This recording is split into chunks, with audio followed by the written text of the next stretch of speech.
put it on YouTube in case you need to review anything here.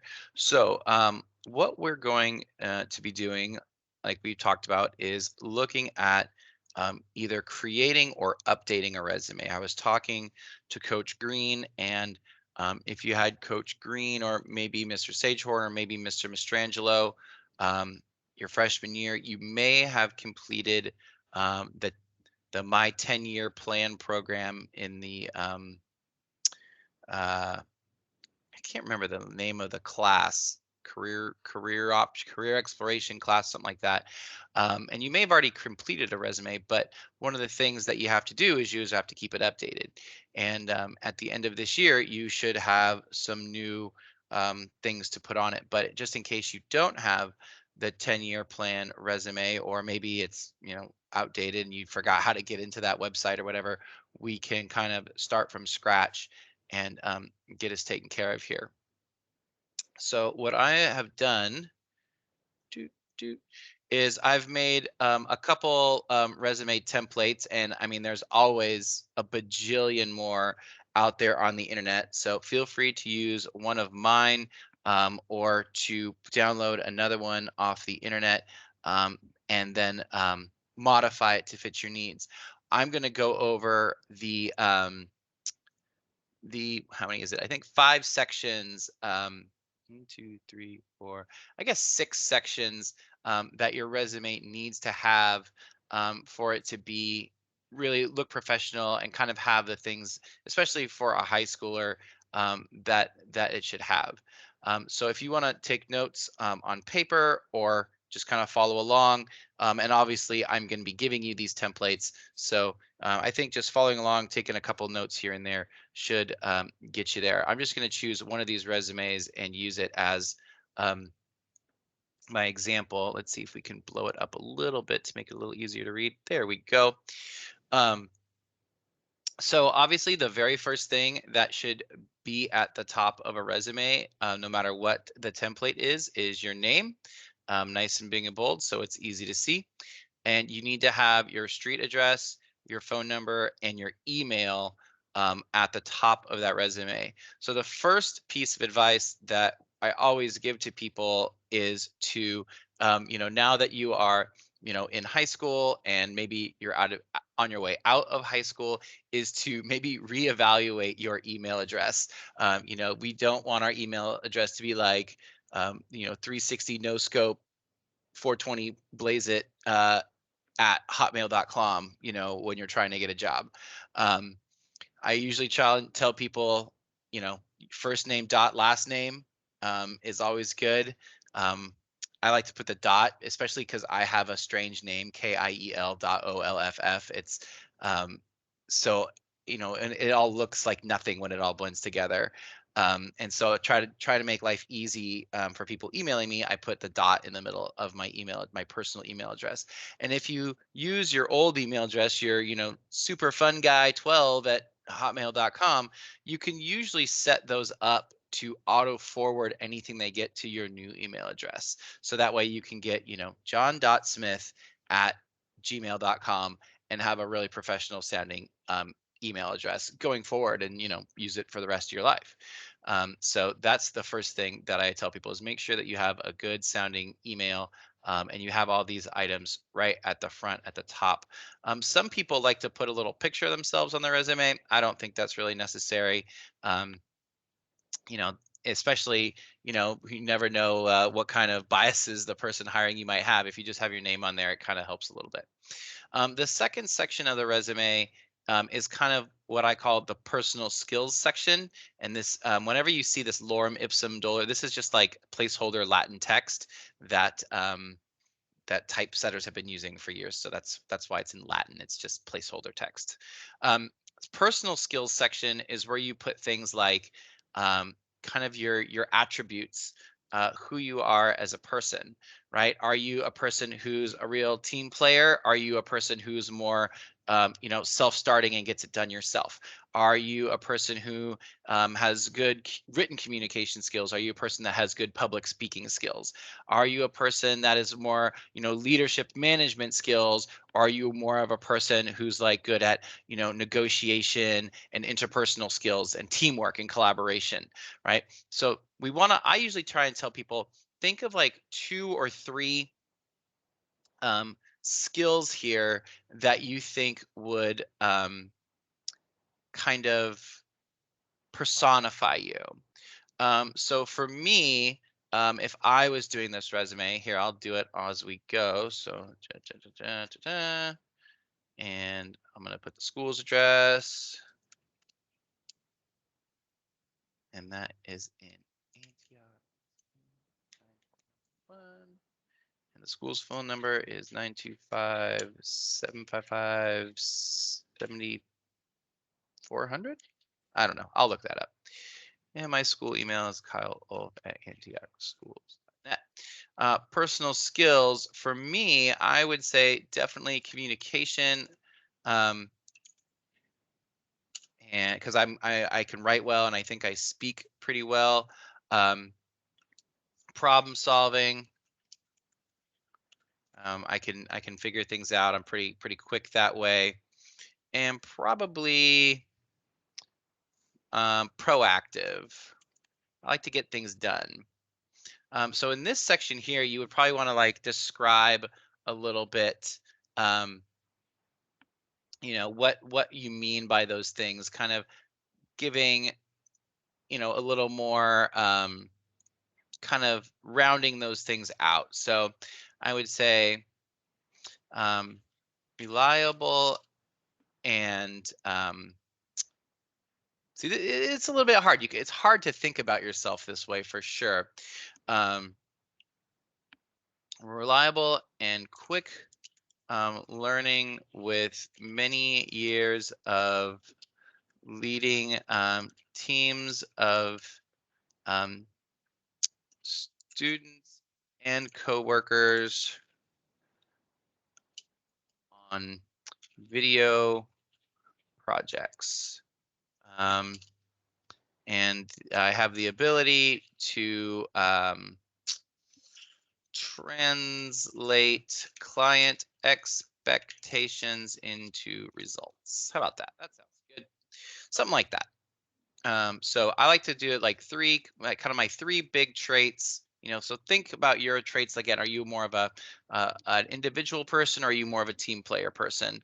Are you a person that you know is more like nose to the grindstone? Or are you a person who's more like you like to collaborate with people?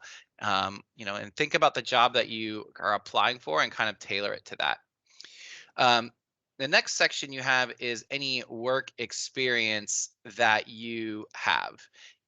So if you've worked before, maybe at the water park, maybe, at a grocery store or something like that, definitely list all of your work experience.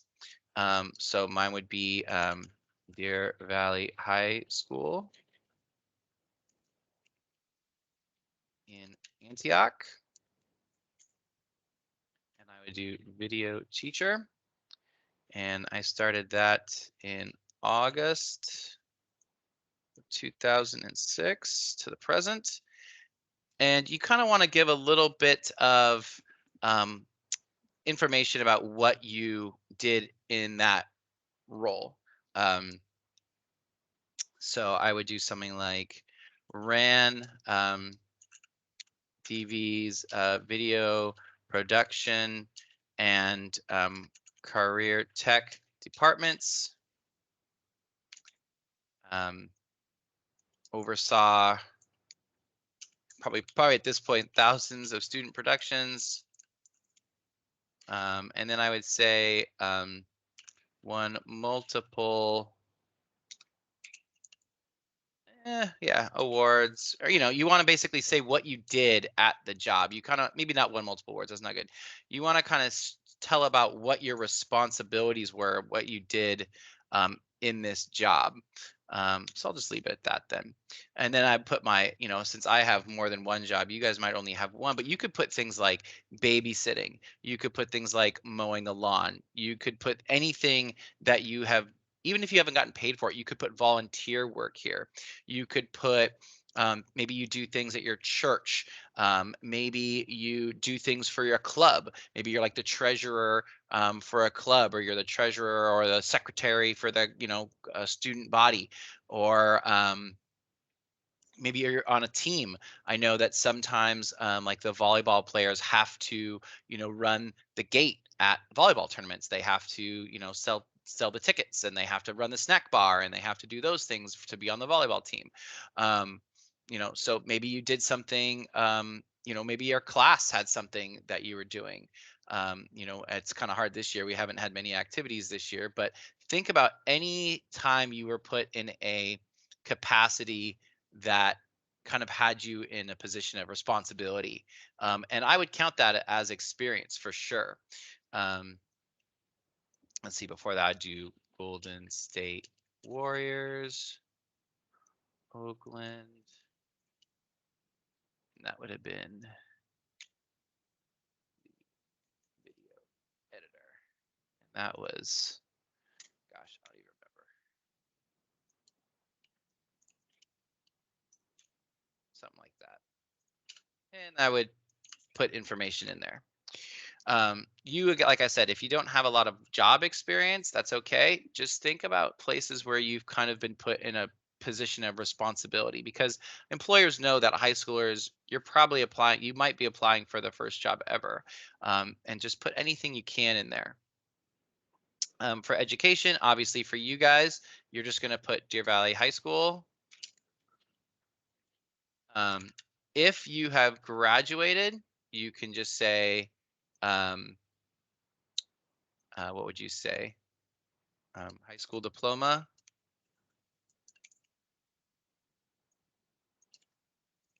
If you haven't, if you haven't graduated, you could just say like entering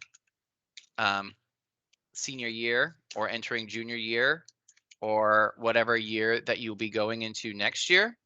Put the month and year to the month and year that you attended. And I would put maybe like if you're in an academy, what academy you're in. I would put your GPA if it's good, if it's north of 3. I put your GPA in there. It might be good as well. This obviously is more for when you're getting like out of college and you have multiple degrees. Like mine says, UC Santa Cruz, Bachelor of Arts in Film and Video Production. But you guys are probably just going to either say, graduate of Deer Valley High School, or you're at Deer Valley and you're entering your junior or senior year next year. This is the one that we're really thinking about today, is professional skills. Professional skills are anything that basically kind of almost has like a certificate behind it. So for professional skills, if you pass video productions with a C or better, you will get an ROP Video Productions certificate. And then you can basically tell your employer, hey, I passed the county regional occupational program video productions course. So you could say you know Adobe Premiere or Rush, whichever one you used, video editing, and you could say ROP certified. If you speak a second language, that is really good, because you can prove that. You can just start speaking it. If you're CPR certified, those are really good things to have. CPR first aid, those are good things to have under professional skills.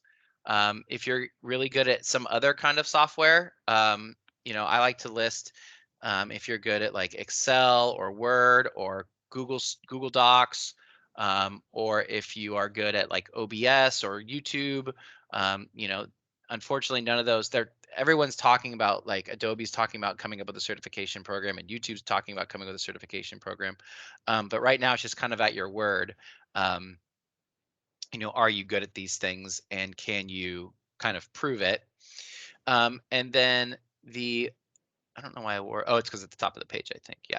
And then under awards, this is where you'd put things like maybe you won Student of the Month, or maybe you won um, best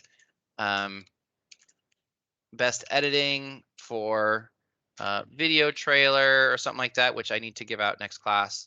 I didn't think about that yet. Um, in um, in video production 2021.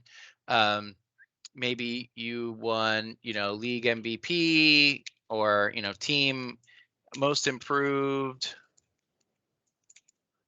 on DV soccer. I don't know. Things like that. Any kind of awards, any kind of certificates you have, those things also go to show your character, and those are all good things to show as well. So again, no matter what the format of the resume is, these are the things that you want. You want your contact info, because you want to make sure that they can get in contact with you to hire you.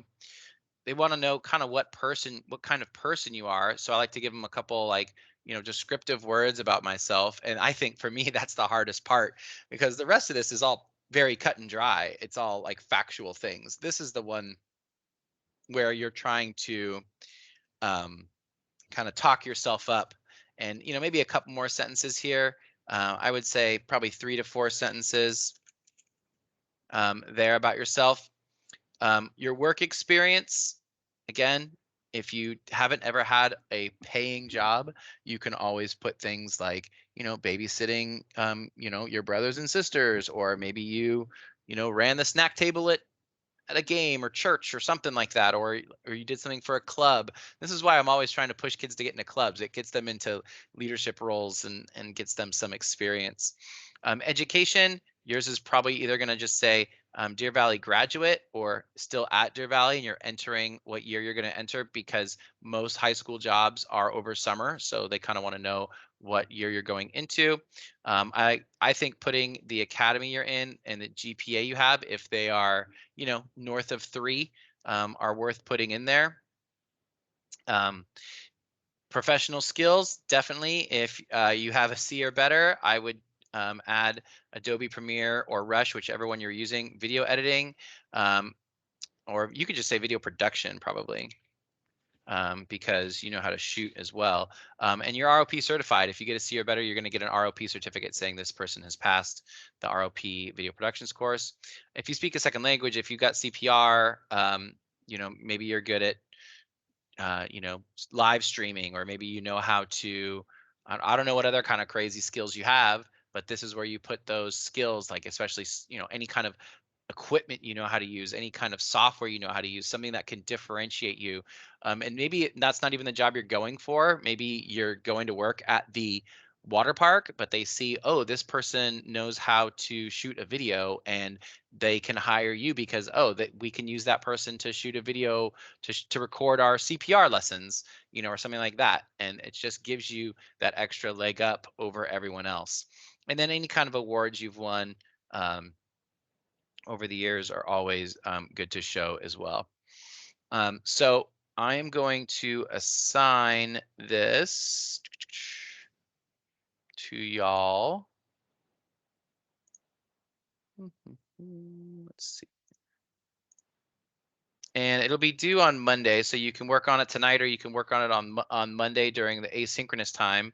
Let me bring up Teams here. Still building it for you guys, it looks like. Let's see if we click. Oh yeah, and I've got the link to all the resume templates. You could find your own template, but the templates that I've put basically have those 6 sections that we talked about. It has your name, your kind of personal skills, experience, education, professional skills, and awards. Those are the things that we want to make sure that we're highlighting and showing off on our resumes. And those are the things that I'm going to basically be looking for. If you have all those 6 sections and they're all filled out, and there's no like grammar errors and the format looks right, then you'll get full credit. If you're missing sections or if the formatting gets all funky and ugly, and it doesn't look like a professional resume, because having it look correct is part of the game, right? Proving to an employer that you can um, take the time to make something look good, to present yourself well, because you're going to be presenting their business, and so they want to make sure that you can do that. So those are the things that I'm going to be looking for. I neglected to put I wonder if I can edit. I don't think I can edit the assignment and put a rubric. Oh, I can put a rubric on it. All right, so I'll put a rubric on it later, and make sure that you guys understand exactly what it is I'm grading on. All right. So if there's any questions on the resume, you can send me a chat, and let me know. You can go back. I'm going to post this video in our video lessons tab, so that way you can go back and make sure that you're hitting all 6 of those sections. And like I said, if you have one up from your 10-year plan from freshman year, go take that and just make updates to it, and turn that in, right? Definitely, things have changed since you were a freshman probably, and you're going to have to make some adjustments to your resume.